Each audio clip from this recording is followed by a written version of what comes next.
Vinegar has evidently been used as a weight loss aid for nearly 200 years. But does it work? Well, like hot sauce, it can be a nearly calorie-free way to flavor foods, and there's all sorts of tasty exotic vinegars out there now, like fig, peach, and pomegranate to choose from. But the question is there something special about vinegar that helps with weight loss? Vinegar is defined simply as a dilute solution of acetic acid, which takes energy for our body to metabolize, activating an enzyme called AMPK, which is like our body's fuel gauge. If it senses that we're low, it amps up energy production, tells the body to stop storing fat and start burning fat. And so, given our obesity epidemic, it's crucial that oral compounds with high bioavailability are developed to safely induce chronic AMPK enzyme activation, which would potentially be beneficial for long-term weight loss. No need to develop such a compound, though, if you can buy it at any grocery store. We know vinegar can activate AMPK in human cells, but is the dose one might get sprinkling it on a salad enough? If you take endothelial cells, blood vessel lining cells from umbilical cords after babies are born, and expose them to various levels of acetate, which is what the acetic acid in vinegar turns into in our stomach, it appears to take concentration of at least 100 to get a really significant boost in AMPK. So how much acetate do you get in your bloodstream sprinkling about a tablespoon of vinegar on your salad? You do it 100, but only for about 15 minutes. And even at that concentration, 10 or 20 minutes exposure doesn't seem to do much. Now, granted, this is in a petri dish, but we didn't have any clinical studies until we did.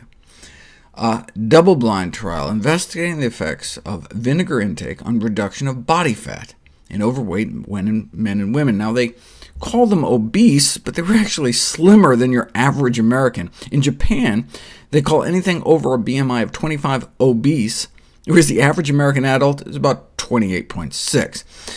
But anyway, they took about 150 overweight individuals and randomly split them into one of three groups: a high-dose vinegar group, where they drank a beverage containing 2 tablespoons of apple cider vinegar a day; a low-dose group, where they drank a beverage containing only 1 tablespoon of apple cider vinegar a day; and a placebo control group, where they had them drink an acidic beverage they developed to taste the same as a vinegar drink, but using a different kind of acid, so there was no acetic acid.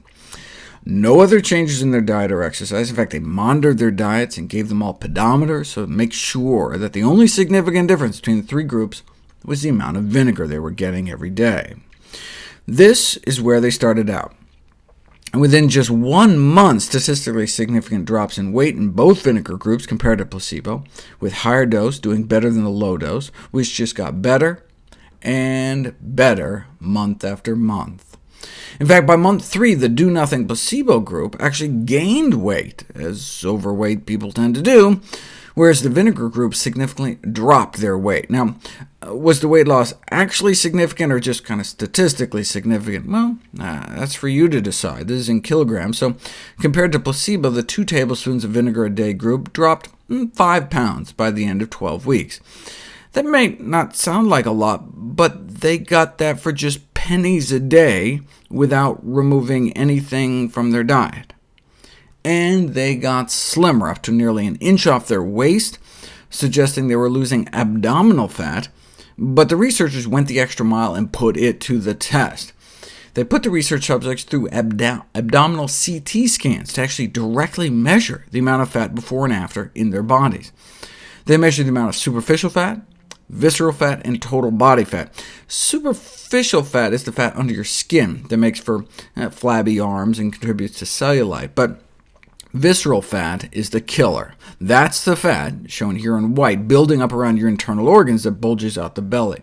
And that's the kind of fat the placebo group was putting on when they were gaining weight. Not good. But both the low-dose and high-dose vinegar groups were able to remove about a square inch of visceral fat off that CT scan slice. Now, like any weight loss strategy, it only works if you do it. A month after they stopped the vinegar, the weight crept back up, but that's just additional evidence that the vinegar was working. But how? A group of researchers in the UK suggested an explanation. Vinegar beverages are gross. They made a so-called palatable beverage by mixing a fruity syrup and vinegar and water, and then went out of their way to make a really nasty, unpalatable vinegar beverage, both with white wine vinegar, which were so unpleasant the study subjects actually felt nauseous after drinking them, so ate less of the meal they gave it with. So there you go. Vinegar helps with both appetite control and food intake, though these effects were largely due to the fruity vinegar concoctions invoking feelings of nausea. So is that what was going on here? Were the vinegar groups just eating less? No. The vinegar groups were eating about the same compared to placebo. Same diet, more weight loss, thanks perhaps to the acetic acid's impact on AMPK. Now, the CT scans make this a very expensive study, so I was not surprised it was funded by a company that sells vinegars, which is good, since otherwise we wouldn't have these amazing data, but is also bad, because it always leaves you wondering if the funding source somehow manipulated the results. But the nice thing about companies funding studies about healthy foods, whether it's some kiwi fruit company or the National Watermelon Promotion Board, watermelon.org, check it out, is that, what's the worst that can happen? Here, for example, if the findings turned out to be bogus, worst comes to worst, your salad would just be tastier.